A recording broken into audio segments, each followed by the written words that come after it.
Welkom terug op die groot ontbyt. Nou, ons het laasweek gefokus op Wêreld-vetsugdag.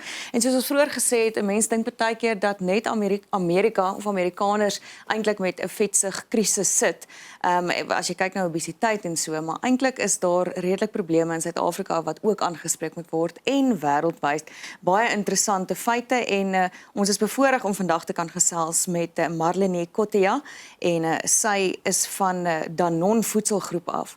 En sy gaan vir ons 'n bietjie feite rondom obesiteit en dalk moontlike oplossings daarvoor ook bied. Welcome and thank you for your time. Thank you, Soanne. Thank you, Jennifer. Marlinie, in 2022, 1 in 8 people in the world were living with obesity. And worldwide, adult obesity has more than doubled since 1990. That's shocking. Adolescent obesity has quadrupled. So what happened since 1990? Social media, mental health problems. What do you think, why has it increased so drastically since 1990?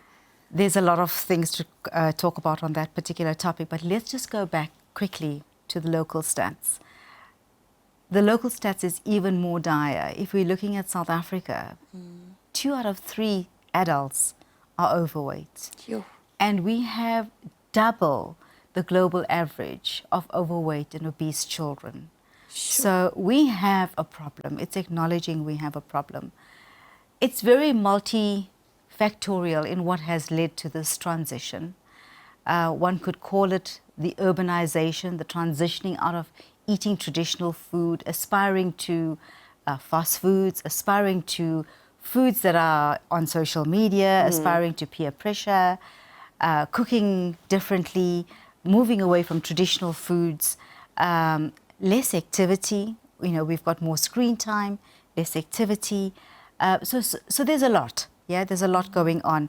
Parents working, double the parents working. You've got both parents working, convenient meals being highly relied upon. So the problem is complex. And this year, the World Obesity Day was about changing systems, healthy lives. That's the theme. And what we are saying is that we must acknowledge that it is going to take policy, regulation, policy on food, but policy also on activity. Yeah. We need good cycling paths, running paths, safe roads. Yeah. We need regulation for sure, but we don't need a nanny state. We need awareness. We need mothers, parents to acknowledge their role in creating healthy meals in the home. Wow, it really is interesting to know it's so multifaceted when we speak about obesity, and I think a lot of people might be in denial, going, "Well, I'm not obese. There's nothing wrong with my weight." How would we classify obesity, and do we only go on what your BMI is? Does that skew at all any of the results we get? But how do we know someone is obese? So you can use the BMI, and that is still a clinical method that most medical professionals will use. So if you are at a BMI of over 25, you're overweight. If you're over 30, you're obese. So that's a typical classification. I think what one really does need to do, though, is looking at a blood profile, because what we can see is being overweight also leads to all the burdens of diseases like diabetes, liver, heart diseases, and even cancers. So having an understanding of your medical profile is very important. It is also understand. I think you can see the symptoms very quickly. You're out of breath. You're walking up the stair. You can't make it. You are getting ill more regularly. Your immunity is not proper. So there are signs and symptoms of when things are not working in your body. And overweight is just maybe an outside perspective of what is going on inside. And I think a lot of people think, listen, I love my body and I don't care if I'm larger than most people, but it's not just about how you look. The health risks are significant. You've mentioned some now. Maybe just, again, tell us, why is obesity bad? Why should we focus on the awareness of that? We know the medical pressures of this country. We know that medical costs are high. And yes, obesity, it is known scientifically leads to conditions of diabetes, aggravates hypertension. You've got heart conditions. Couple that with some genetic factors. We know that Indian populations, Afrikaans populations, Jewish populations are more prone to heart conditions. So we're just doubling and compounding what's going on in our inside of our body. And yes, please don't conform to what a BMI says. What you want to look like and what I want to look like at a 25 BMI or what we aspire to, that should not be the goal. We should feel healthy. Exactly. And this, you know, people often ask me as a qualified dietitian, what should I be eating? Yes. And then I go very boring, by the way, because they're looking for that silver bullet. They're looking for that magic food to shrink the fat, that magic pill to stop the hunger. I'm going to be very boring. I'm going to say go back to the basics. You know, Yeah. this morning someone spoke about Meghan Markle being so unrealistic and unaffordable in her quest for health. It's simpler than you think. It does take planning, though. Yes. Tell us a bit about what you brought along. So when I was asked to come onto the show, I thought, you know what, I'm going to go to the grocery store and buy some of my cupboard favorites and my fridge favorites for the show, because this happens almost every week. These are affordable foods, because I'm not talking to people to say go and Yes. buy strawberries, asparagus, mushrooms, Blueberries. Again, if you want to go and do that and you can afford it, of course, Yes. go and do that. But I've got cabbage, sweet potatoes, a butternut, a gem squash. I've got spinach. Those are regulars in my fridge. Carrots. You know, these are foods that one can easily... in fact, I think I must have spent just over 150 Rand yesterday. For all of these, wow. Yes. Okay. Wow. So these are simple. And when you talk about fruit and vegetables, again, you said blueberries. Yes. Of course not, if you can't afford it. Apples and bananas, Yes. affordable. Now, the thing is, how do we cook it? Yes. If you're going to be adding cooking cabbage and drenching it with some oil, that's not going to be the case. Yeah. So we always say, half of your plate should be about vegetables, Yes. right? Then you've got the quarter of your plate, which is made up of your starchy foods, which is ideally starchy but high fiber foods as well. Yeah. Now I've got typical foods there. I've got samp, I've got mealie rice, I've got rice. These are foods that you will find every day. And yes, they're white. They're not high fiber foods. Yes. But this is where sustainable, healthy eating is about eating foods that you've been brought up with.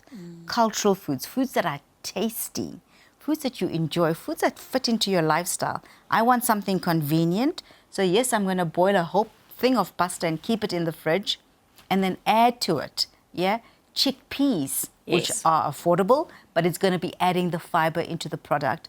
Then I've got a container of yogurt. This is about gut immunity. Yeah. It's about keeping your gut healthy. And if it's fortified, you talk about giving it some nutrient density. You've got added nutrients that boost your intake. 2 cups of yogurt could give you 30% of your daily intake requirements. Wow. So it's about choosing carefully, Yes. right? And if your gut is healthy, you're absorbing nutrients, you're less bloated, and even in a dairy matrix, we're talking about it reducing your risk of chronic diseases that we spoke of. That's incredible. And I want to mention the carrots, because carrots are something that I like and always have in my fridge. And that is definitely one of those things that's sort of affordable. You can buy like a whole packet of Yep. carrots for like 20 Rand or whatever it is. So that is like a go-to snack for me that I try to do instead of the quick packet of chips or whatever. That really is something. And it's also something, I suppose, that we can look at when we start feeding our kids during the day. Instead of just handing that packet of chips or a pie or a whatever, really think about, because ultimately we're also responsible for what our kids look like and how healthy they are. And in 2022, 37 million children under the age of 5 were overweight. It's interesting to see that malnutrition goes hand in hand with obesity.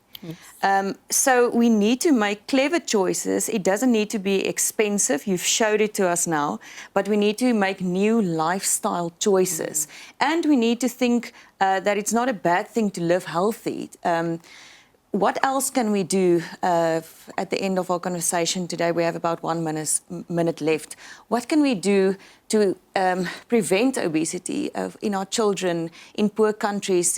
Like you said, it's a very complex problem. It feels so big. It's complex. And if we're talking about a poor country, as I say, go back to basics. I understand there's an aspiration to eat a fast food.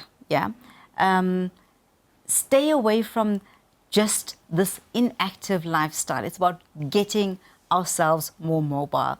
We put a lot of emphasis on eating well, very little emphasis on getting active. Get kids to move, get them to walk. It's not about joining the most sophisticated gym. It's not about buying the most expensive bicycle. It's about getting them to walk. I think in our country we're privileged in having open spaces to kick a ball. Go back to doing those kind of basics and plan your week, what's in the house. Meal prep in the weekend if you have to, yes, of course, if there's load shedding, you probably have problems putting things into the fridge and meal prepping. I guess we also have an awareness of when those things are happening. So let's just, I would say, plan. When things are in the cupboard, when things are in the fridge, you're less likely to pick up the phone, get an app, order through. And then again, even if you're ordering through an app, you can order a roast chicken with a salad. You don't have to do something else. Exactly. Loaded fries, I think, is the most, is the big enemy. We are living in the 21st century, so I'm not saying go, cook and, slave over the stove type of thing, but make wise choices. Thank you so much for your time and showing us how easy it can be to live healthier and for fighting in the front lines against obesity in South Africa. We appreciate your time. Thank you, Sarah. Thank you, Jen.